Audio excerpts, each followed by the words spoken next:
नमस्कार दोस्तों। आज के हमारे इस वीडियो में हम आपके लिए सावन महीने की भोलेनाथ की एक बहुत सुंदर कहानी लेके आए हैं। एक समय की बात है, किसी गांव में एक बूढ़ी अम्मा अपने बेटे के साथ रहती थी। माँ बेटे बहुत मेहनत मजदूरी करके अपना गुजारा करते थे। एक बार बूढ़ी अम्मा के मन में विचार आया कि अब उसका पुत्र विवाह के योग्य हो गया है। अब उसे अपने लिए बहू ले आनी चाहिए। कुछ समय बाद बूढ़ी अम्मा ने अपने बेटे का विवाह एक सुशील कन्या से करा दिया। उसकी बहू बहुत सुंदर, सुशील और संस्कारी। वह नित्य प्रति जल्दी उठकर घर की साफ सफाई करके स्नान आदि करती और भगवान शिव का अपने घर में ही पूजन करती। विवाह के कुछ समय बाद सावन का महीना आया। बूढ़ी अम्मा की बहू भगवान भोलेनाथ की अनंत भक्त थी। उसके मन में यह विचार आया कि वह सावन के महीने में मंदिर जाकर शिवलिंग पर जल अर्पित करे। अपने मन में आए विचार को उसने अपनी सास से कहा, माताजी, सावन का महीना शुरू हो गया है। शिव मंदिर जाकर पूजा पाठ करना चाहती हूँ। शिवलिंग पर जल अर्पित करना चाहती हूँ। लेकिन बूढ़ी अम्मा ने उसे मना कर दिया और कहा, घर में ही पूजा कर लो। मंदिर जाने से समय बर्बाद होगा। इतने समय में घर का सारा काम हो जाएगा। ये बात सुन बहुत उदास हो गई, लेकिन कुछ नहीं कर सकी। उदास हो घर के कार्यों में लग गई। उस दिन उसने कुछ अन्न जल ग्रहण नहीं किया। अगले दिन बहू कुएं से जल लाने गई। रास्ते में उसने देखा गांव की दो लड़कियां पूजा की थाली सजाकर मंदिर की ओर जा रही हैं। उसने उन्हें रोका और पूछा, तुम सब कहाँ जा रही हो? तब वह बोली, सावन का महीना शुरू हो गया है। हम सब भगवान भोलेनाथ का पूजन करने मंदिर जा रहे हैं। यह सुन वह फिर उदास हो गई। लड़कियों ने पूछा, आपके क्यों उदास हो गई हो? तो वह बोली, भगवान शिव मेरी आराध्य हैं, लेकिन मेरी सास ने मुझे मंदिर जाना पूजा करने से मना कर दिया है। तब लड़कियां बोली, आप चिंता मत करो, हर रोज़ इसी समय पानी भरने आया करो और हमारे साथ मंदिर चलकर भगवान शिव की पूजा कर उन पर जल अर्पित किया करो।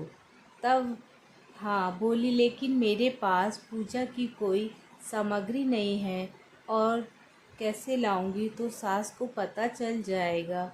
तब लड़कियां बोली, कोई बात नहीं, आप हमारी पूजा की सामग्री से पूजा कर लेना।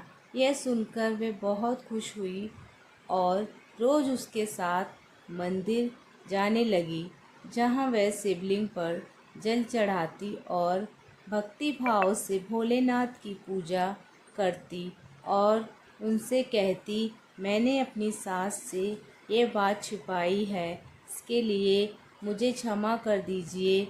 और ऐसी ही पूरा सावन का महीना बीत गया। सावन के अंतिम दिन उसने सोचा, पूरा महीना मैंने इन लड़कियों की पूजा सामग्री से पूजा करी और आज तो मुझे अपना कुछ भोलेनाथ को अर्पित करना ही चाहिए।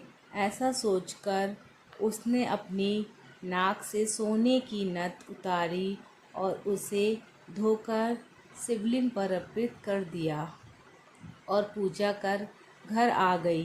घर आकर वह अपनी सास से नज़र छुपाकर इधर उधर घूम रही थी क्योंकि वह जानती थी कि उसकी नाक में नथ ना देखकर सास जरूर पूछेगी कि ना तो कहाँ गई।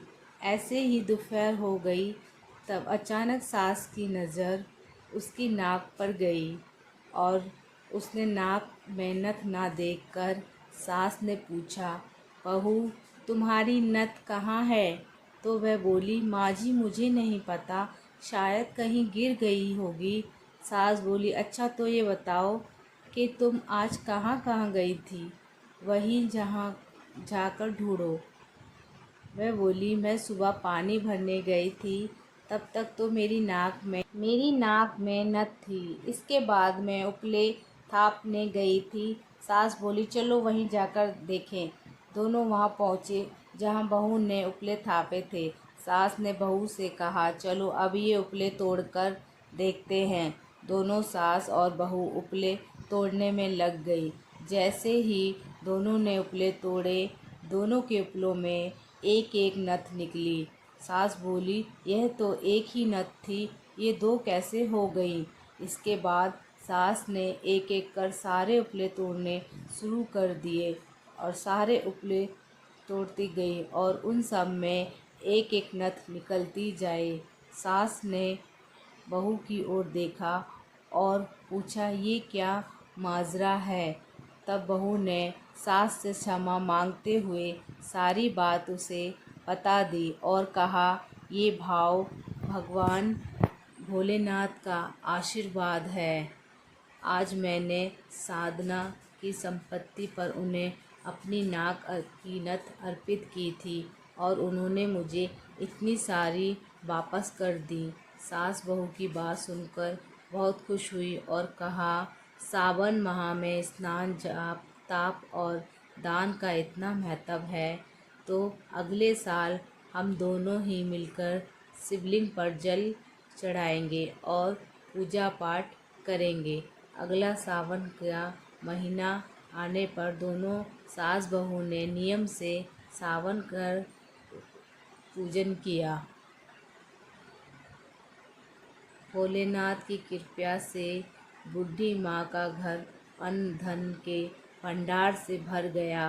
बहू को एक सुंदर पुत्र रत्न की प्राप्ति हुई और भोलेनाथ जैसी कृपा बूढ़ी अम्मा और उसकी बहू पर करी, वैसे ही इस कहानी को सुनने वाले और हुंकार भरते सब पर करना। जय भोलेनाथ।